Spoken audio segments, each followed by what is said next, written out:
लें, फिर हम वाणी को विश्राम देंगे। कल जो लोग दोहावली में नहीं जुड़ पाए, मैं क्षमा प्रार्थी हूँ। क्या है वो कथा तो रिकॉर्ड हुई थी, पर मैं उसमें कथा की आवाज़ रिकॉर्ड करना भूल गया। तो वो कथा रिकॉर्ड हुई पर उसमें आवाज़ ही नहीं। तो कोई बात नहीं है, आज हम चर्चा करेंगे। हम नई चर्चा शुरू करने वाले थे। श्री राम प्रेम के बिना सब व्यर्थ है। इस पर हमें चर्चा करनी है आज की कथा में। तो एक दो दोहे हम सुने, उसके बाद फिर वाणी को विश्राम देंगे। गोस्वामी जी वर्णन करते हैं।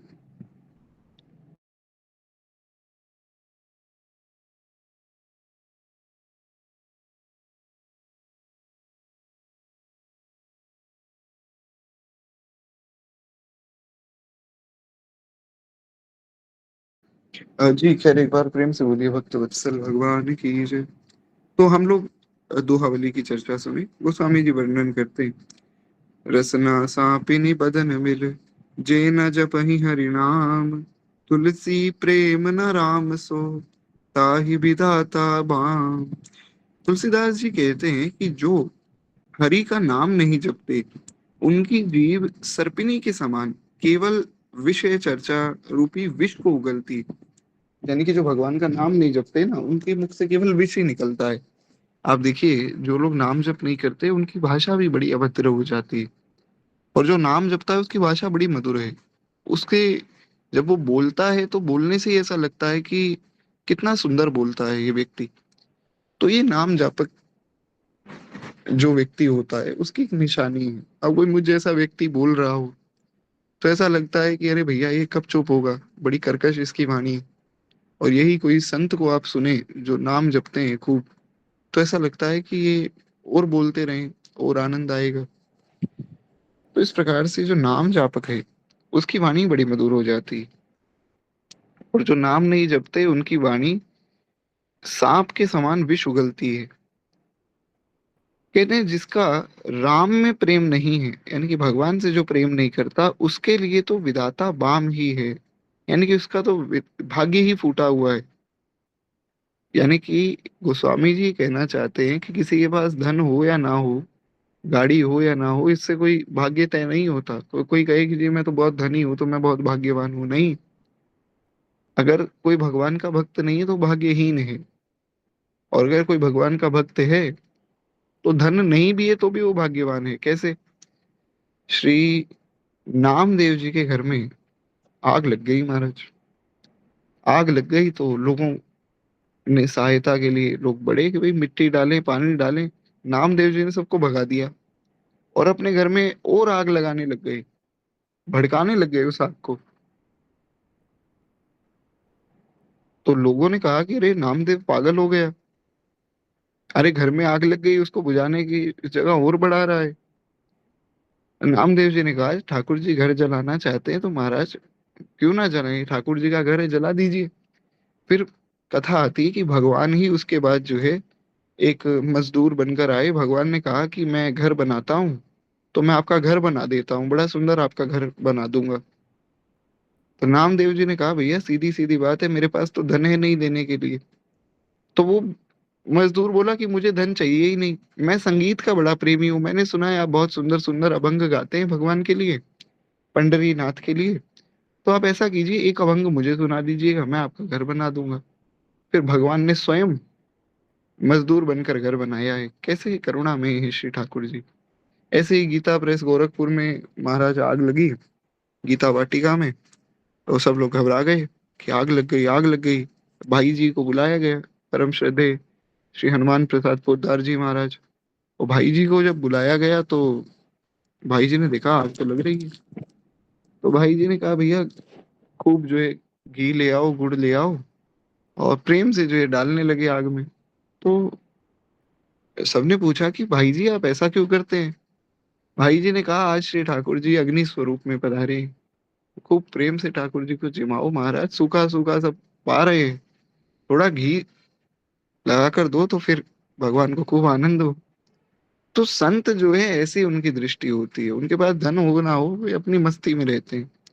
तो इसलिए गोस्वामी जी कहते हैं कि जो भगवान से प्रेम नहीं करता उसका तो भाग्य ही फूटा हुआ है। अब आप देखिए ऐसी मस्ती कहाँ मिलेगी आपको। आग लग रही है, आग में घी डाला जा रहा है, कैसी अद्भुत आनंद है कैसा।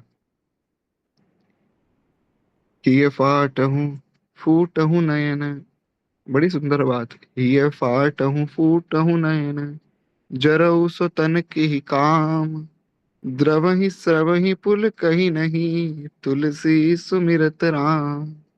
बड़ा सुंदर दोहा है। इसी दोहे की चर्चा करके वाणी को विश्राम देंगे, और यही दोहा कल भी चर्चा करेंगे। बड़ा अद्भुत दोहा है। गोस्वामी जी कहते हैं कि श्री राम का स्मरण करके जो हृदय पिघल नहीं जाते, वे हृदय फट जाएं। हृदय फाटहूं और फूटहूं नयन। जो व्यक्ति भगवान का स्मरण नहीं करता, उसकी आंखें फूट जाएं। जो भगवान के स्मरण करके जिसकी आंखों से आंसू नहीं बहते, फूट जाना चाहिए ऐसी आंखों को। जिस हृदय में भगवान के प्रति प्रेम जागृत नहीं होता, फट जाना चाहिए ऐसे हृदय को। और जिस शरीर में भगवान की चर्चा सुन के रोमांच नहीं होता, जला देना चाहिए ऐसे शरीर को। अर्थात ऐसे निकम्मे अंग का काम ही क्या है जो भगवान के लिए रोए नहीं, भगवान के लिए रोमांचित ना हो।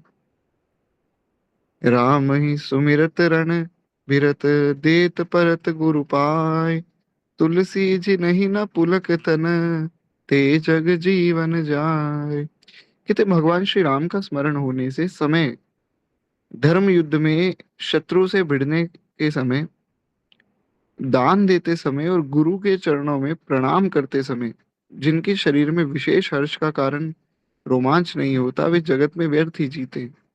अब जैसे एक मूवी आई थी अभी, छावा, आप लोगों ने देखी हो शायद। श्री संभाजी महाराज के ऊपर बनाई गई थी। तो हालांकि गुरु कृपा से मैं तो ये मूवी आदि से दूर रहता हूँ, पर वो मूवी में देखने गया था, मुझे बड़ी अच्छी लगी, क्योंकि उसमें संभाजी महाराज के विषय में ही सब चर्चा थी।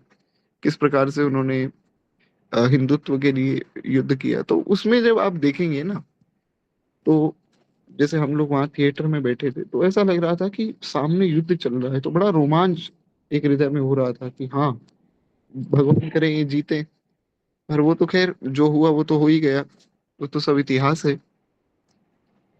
तो युद्ध के समय में भी हृदय में बड़ा रोमांच होना चाहिए। अगर रोमांच नहीं है तो फिर कैसा युद्ध। अब यही तो हुआ। आप देखिए कुरुक्षेत्र में क्या हुआ। कुरुक्षेत्र में अर्जुन ने कहा, प्रभु आप मुझे वहां ले चलिए जहां मैं देख सकूं, मतलब एकदम युद्ध के बीच में लेकर चलिए जहां मैं देख सकूं कि हमारी सेना में कौन कौन है, और जो कौरव है उनकी सेना में कौन है। पहले बड़ा रोमांच था अर्जुन के मन में कि ऐसा कौन कौरवों का साथ देने आ गया जिसको अपने प्राण प्रिय नहीं। अर्जुन ने कहा कि ऐसा कौन मूर्ख है जो कौरवों का साथ दे रहा है, आज मेरे बाणों से वो नहीं बचेगा। ये बात अर्जुन ने कही है। आप पढ़िए, भगवत गीता पढ़िए, महाभारत पढ़िए। भगवान जब बीच में लेके गए तब भी अर्जुन के हृदय में बड़ा रोमांच है, पर जान के भगवान लेकर गए पितामह भीष्म और द्रोणाचार्य के सामने। उनको देखकर फिर अर्जुन निराश हो गए। तो वहां समझाया भगवान ने कि भैया ये नपुंसकता कहाँ से आ गई। अरे युद्ध के बीच में तो तुम बड़े जोश में तुम्हें होना चाहिए, और तुम जो है एक हाथ से तुमने दाहिने कंधे से तो धनुष उतार दिया, बाएं कंधे से तरकस उतार दिया और बैठ गए, रो रहे हो बैठ के। तो परम श्रद्धेय स्वामी श्री राम सुखदास जी ने बड़ा सुंदर वर्णन किया है इस दृश्य का। श्री भगवत गीता में जो साधक संजीवनी स्वामी जी की, उसमें आपको पढ़ना चाहिए। प्रथम अध्याय में बहुत सुंदर विस्तार में श्री स्वामी जी ने वर्णन किया कि कैसी दशा है अर्जुन की। तो रोमांच होना चाहिए युद्ध में। तो जिसका युद्ध के समय में रोमांच नहीं है, भगवान का स्मरण करते समय हृदय में आनंद नहीं है, दान देते समय हृदय में प्रसन्नता नहीं। प्रसन्नता इस बात की नहीं कि देखो मैं कितना बड़ा दानी हूँ, प्रसन्नता इस बात की कि देखो ये बेचारा व्यक्ति कितने समय से भूखा था, या इसको कितनी आवश्यकता थी, श्री ठाकुर जी ने कृपा करके इसकी सहायता कर दी। और गुरु के चरणों में प्रणाम करते समय, गुरु जी का दर्शन हुआ, चरणों में प्रणाम किया, आनंद हो जाना चाहिए महाराज कि हम इनके हैं। तो जो ऐसी स्थिति में भी जिसके हृदय में आनंद नहीं होता, वो तो फिर जीवन में व्यर्थ ही जी रहा है। उसका जीना व्यर्थ है, कोई अर्थ नहीं है उसके जीने का। हृदय सुकुलिस समान, जो न द्रवहि हरि गुण सुनत, करना राम गुण गान, यही सुधा दुर जीव सम। कहते हैं श्री हरि के गुणों को सुनकर जो हृदय द्रवित नहीं होता, वह हृदय वज्र के समान कठोर है। जो जीव श्री राम का गुणगान नहीं करती, वह जीव मेढक की जीभ के समान व्यर्थ टर टर करने वाली है। यही सोरठा जो है, भगवान शंकर ने रामचरितमानस में कहा है, चौपाई के रूप में। जीह सुधाधुर जीह समाना, जे न करही राम गुण गाना। शंकर जी कहते हैं कि जिनकी ये रामचरितमानस की चौपाइयां हैं, संभवतः आप लोग जानते होंगे, आपने पढ़ी होगी या सुनी होगी। हमने बहुत विस्तार में इन पर चर्चा की थी 2 बार। जो व्यक्ति भगवान का गुणगान नहीं करता है, उसकी जीव मेंढक की जीभ के समान केवल टर टर करती, कुछ काम की नहीं। नैन नहीं संत दरस नहीं देखा, लोचन मोर पंख कर लेखा। जो नेत्रों से भगवान के भक्तों का, संतों का दर्शन नहीं करता है, उसके नेत्र जो है मोरपंख के समान है। बहुत विस्तृत वर्णन वहां किया है शंकर जी ने। उन्होंने कहा जो भगवान की कथा नहीं सुनते हैं, उनके कान जो है अहि भवन के समान हो जाते हैं, यानी कि सांप के बिल के समान खंडर हैं, इत्यादि प्रकार से बहुत सुंदर वर्णन आया है। इस प्रकार से गोस्वामी जी ने यहाँ भी वही बात कही, जो भगवान का गुण सुनकर द्रवित नहीं होता, उसका हृदय वज्र के समान कठोर है। जीव जो है मेढक के समान हो जाती है। खैर, इस प्रकार से यहाँ सब वर्णन आया है। एक बार प्रेम से बोलिए भक्त वत्सल भगवान की जय। बाल कृष्ण लाल की जय। तो अब हम 2 मिनट केवल श्री भक्तमाल जी की आरती करें, फिर वाणी को विश्राम देंगे। और कल से जो कथा है वो तो फिर हमारा समय यही रहेगा। आज तो मैं थोड़ा बाहर था, तो थोड़ा लेट हो गए हम लोग। बाकी जैसा भी रहेगा, अगर कुछ हुआ तो मैं सुबह आपको बता दूंगा। इस धन्य नाभा भारती की, आरती आरत हरे। ये भक्त भगवत की कथा, सब विश्व का मंगल करे। इस धन्य नाभा भारती की, आरती आरत हरे। नर जाति जब माया विवश, ज्ञान तन में पड़ गई। जन भारती आभा अज्ञान माया मोह तन की, काली माँ कलई भली। सत प्रेम समता सत्य सुख श्री कंज कलिता। सकल प्रभात भोजन, सब तत्व सुंदर सुख। भक्ति भक्ति को भाव, माला सकल हरि जन गाया करो। सच्ची अहिंसा भक्ति में, ज्ञान दे माया करो। इस धन्य नाभा भारती की, आरती आरत हरे। बोले भक्त वत्सल भगवान की जय। बाल कृष्ण लाल की जय। उमापति महादेव की जय। श्री सद्गुरुदेव भगवान की जय। गोस्वामी श्री तुलसीदास जी महाराज की जय। श्रीमद रामचरितमानस भगवान की जय। सब संतन की जय, सब भक्तन की जय। आज के आनंद की जय। जय जय श्री सीताराम, जय जय श्री राधे श्याम। नमः पार्वती पतये, हर हर महादेव शंभो हर। जी, तो अभी आप सबसे आज्ञा चाहूंगा, गलती भूल के लिए क्षमा कीजिएगा। श्री सीताराम, श्री राधे श्याम।